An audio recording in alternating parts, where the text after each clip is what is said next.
अगले दिन सुहानी और निशा तैयार होकर एक साथ ही कॉलेज के लिए निकलते हैं। जब वह दोनों हॉस्टल से बाहर निकल रही थी, तभी रिसेप्शन के पास से गुजरते हुए सुहानी और निशा को कुछ सुनाई देता है। वहां खड़ी एक लड़की कहती है, कल पुराने रोड पर फिर से एक मर्डर हुआ है। आज सुबह वहां एक और लाश मिली है। यह सुनकर सुहानी के कदम रुक जाते हैं और उसका दिल जोर से धड़कने लगता है। वह अपने मन में कहती है, पुरानी रोड पर औरत की लाश, ये कैसे हो सकता है? कल रात मैंने यही तो सपने में देखा था। सुहानी खुद को समझाते हुए कहती है, नहीं, यह मैं क्या सोच रही हूं? यह इत्तेफाक भी तो हो सकता है। कल रात निशा ने मुझे विशिंग बेल के बारे में इतना कुछ बताया था, तो शायद इसी वजह से मुझे वह सपना आया होगा। वैसे भी निशा ने कहा था कि विशिंग वेल के पास अक्सर ही लोगों की लाशें मिलती है। निशा और सुहानी चलकर उन लड़कियों के पास जाते हैं और निशा उन लड़कियों से कहती है, आज वह किसकी लाश मिली है? तो एक लड़की जवाब देती है, यह लास्ट एक जर्नलिस्ट की है। शायद वह रात को इन्वेस्टिगेशन करने के लिए पुराने रोड पर गई थी। यह सुनकर सुहानी को अपना सपना याद आता है। उसके सपने में जिस औरत की मौत हुई थी वह भी दिखने में जर्नलिस्ट ही लग रही थी। लेकिन सुहानी इस बात को भी जानबूझकर इग्नोर कर देती है। फिर निशा सुहानी से कहती है, देखा, तुमने कितनी लकी हो, वरना यह लास्ट तुम्हारी भी हो सकती थी। सुहानी भी उसके बात से सहमत होते हुए कहती है, हाँ, अगर उसे लड़की ने मेरी मदद नहीं की होती तो शायद आज ही लाश मेरी ही होती। सुहानी का जवाब सुनकर निशा चौंक जाती है और कहती है, कौन सा लड़का? निशा का सवाल सुनकर सुहानी थोड़ा संकोच करती है। वह निशा को इस बारे में बताना नहीं चाहती थी। सुहानी को खामोश देखकर निशा उसे छेड़ते हुए कहती है, क्या बात है, कल रात को जंगल में तुम्हें कोई हीरो मिल गया था क्या? वैसे दिखता कैसा था? हैंडसम था, तुमने मुझे बताया क्यों नहीं? तो सुहानी चिढ़कर कहती है, अब चले, कॉलेज का टाइम हो गया है। फिर निशा सुहानी को और परेशान नहीं करती है और वह दोनों कॉलेज के लिए निकल जाते हैं। हिमालय की वादियों में सेंट थॉमस कॉलेज बहुत खूबसूरत जगह पर था। यह कॉलेज हिमाचल प्रदेश का सबसे बड़ा कॉलेज था, जहां एडमिशन बड़ी मुश्किल से मिलता था। यहाँ के स्टूडेंट या तो बहुत अमीर होते थे, यह बहुत इंटेलिजेंट निशा बहुत अमीर थी और सुहानी इंटेलिजेंट, इसीलिए सुहानी को यहाँ एडमिशन मिल पाया था। सुहानी ने फर्स्ट ईयर में एडमिशन लिया था और वह आगे चलकर एक आईएएस ऑफिसर बनना चाहती थी। सुहानी और निशा कॉलेज कैंपस में ही खड़े थे। तभी कोई निशा के पीछे से उसके कान में कहता है, हाय ब्यूटीफुल। निशा पीछे मुड़कर देखती है तो वहां उसी की उम्र का एक लड़का खड़ा था। उसे देखकर निशा कहती है, विवेक कहाँ थे? मैं कब से तुम्हारा इंतजार कर रही थी। तो विवेक कहता है, अरे आज हॉस्टल से निकलने में देर हो गई, कल रात फिर से विशिंग बेल के पास किसी की मौत हुई है ना? तो हॉस्टल में बहुत सी गॉसिप चल रही थी। निशा और विवेक आपस में बातें करने लगते हैं। विवेक से बात करने के चक्कर में निशा सुहानी के बारे में तो भूल ही गई थी। सुहानी वही खामोशी से खड़ी हुई थी। तभी उसे एक आवाज सुनाई देती है। वो आवाज किसी लड़की की थी। सुहानी को वह आवाज सुनाई दे रही थी, लेकिन उसे समझ नहीं आ रहा था कि वह आवाज क्या कह रही है। वह ध्यान लगाकर समझाने की कोशिश करती है कि वह आवाज कहाँ से आ रही है और उस आवाज का पीछा करने लगती है। लेकिन सुहानी को देखकर ऐसा लग रहा था जैसे वह अनजाने में ही उससे आवाज के पीछे खींची चली जा रही थी। उस आवाज का पीछा करते हुए सुहानी निशा और विवेक से काफी दूर कॉलेज के पीछे आ जाती है। वो जगह बिल्कुल सुनसान थी, वहां कोई भी स्टूडेंट नहीं था।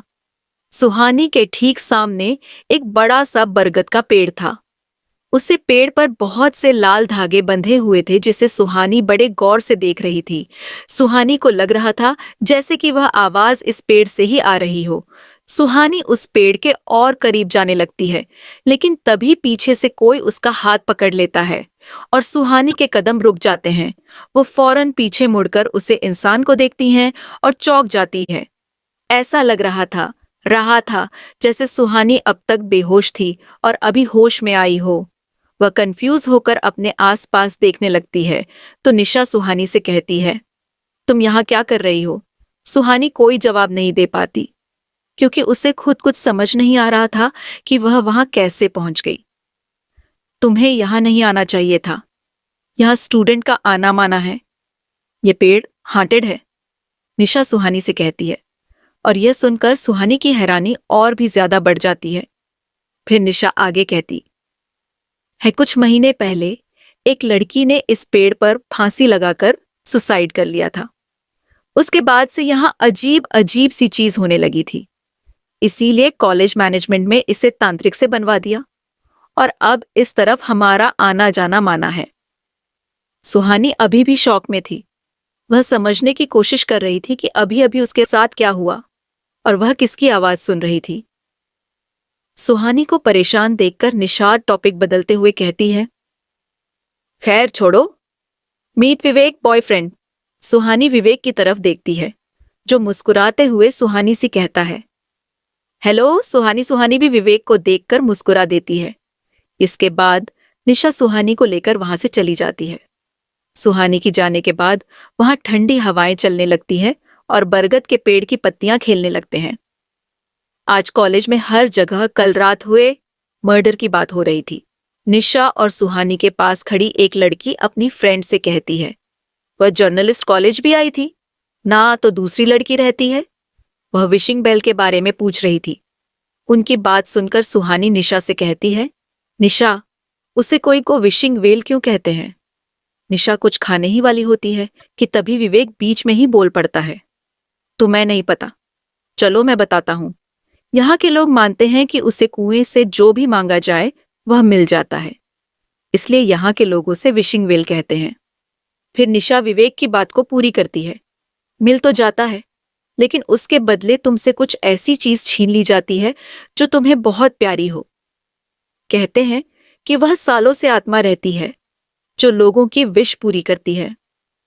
कुछ सोचते हुए निशा आगे कहती है, पता नहीं वहां विश पूरी होती है या नहीं, लेकिन वहां कोई नहीं जाता। कम से कम शिमला के लोग तो बिल्कुल नहीं जाते। सुहानी को यह कहानी काफी दिलचस्प लग रही थी। वह इस बारे में और भी जानना चाहती थी, लेकिन निशा उसे क्लास में चलने के लिए कहती है तो सुहानी, निशा और विवेक एक साथ क्लास की तरफ बढ़ जाते हैं।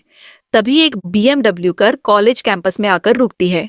उस कार के वहां आते ही कॉलेज कैंपस में बिल्कुल खामोशी छा जाती है।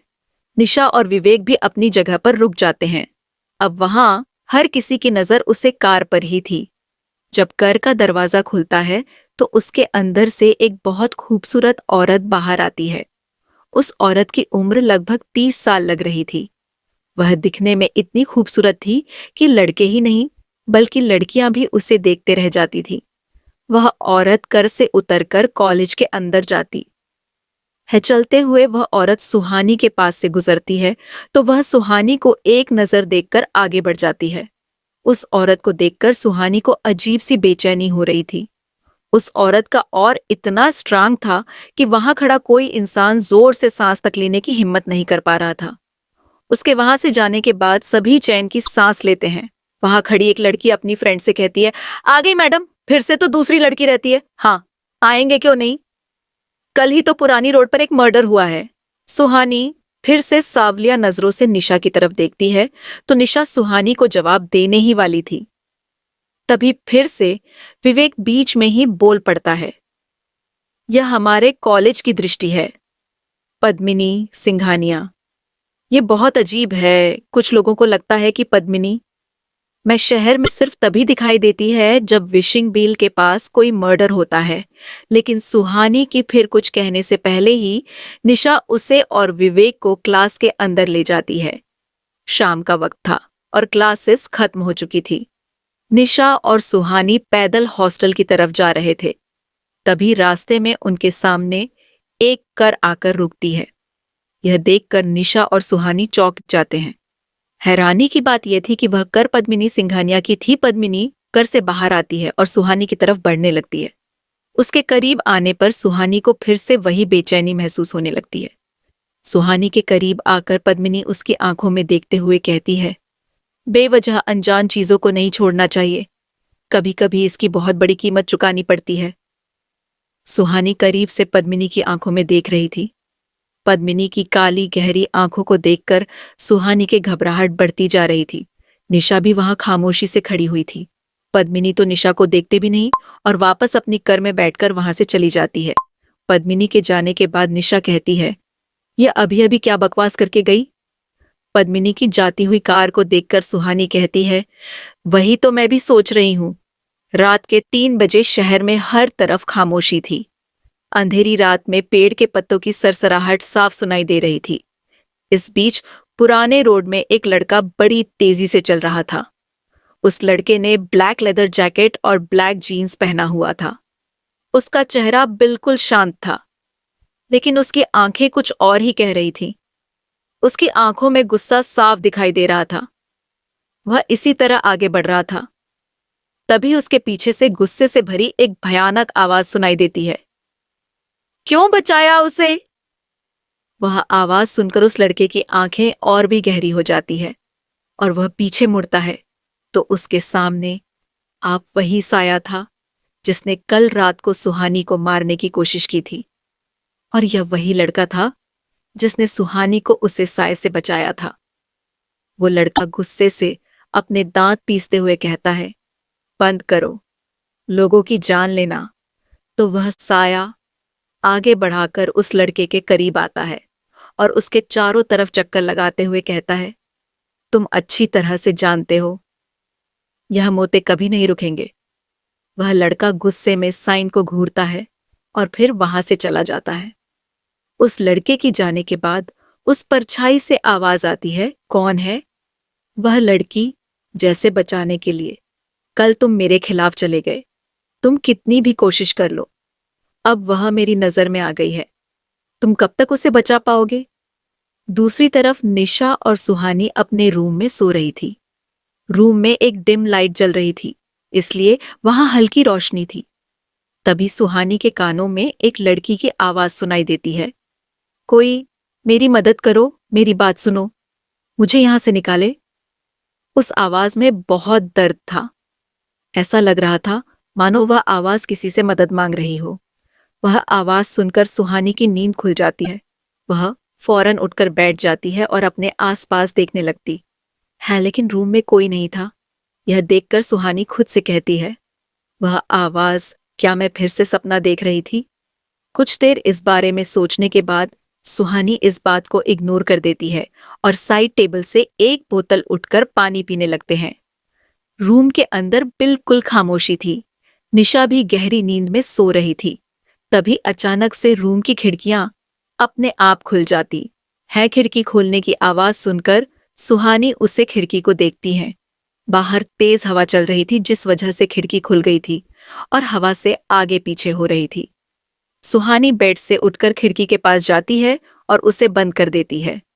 खिड़की के बंद होते ही सुहानी के कान में एक आवाज पड़ती है, सुहानी क्या हुआ था? सुहानी को और किसकी थी? वह आवाज कौन है? यह लड़का और क्या है? उसका साय से रिश्ता जानने के लिए सुनते रहिए यह कहानी सूरज हॉरर स्टोरी एपिसोड 3 पर जाकर अगला एपिसोड देख लो और सब्सक्राइब करना मत भूलना और घंटी बटन को दबा देना ताकि अगला एपिसोड मिस ना हो जाए।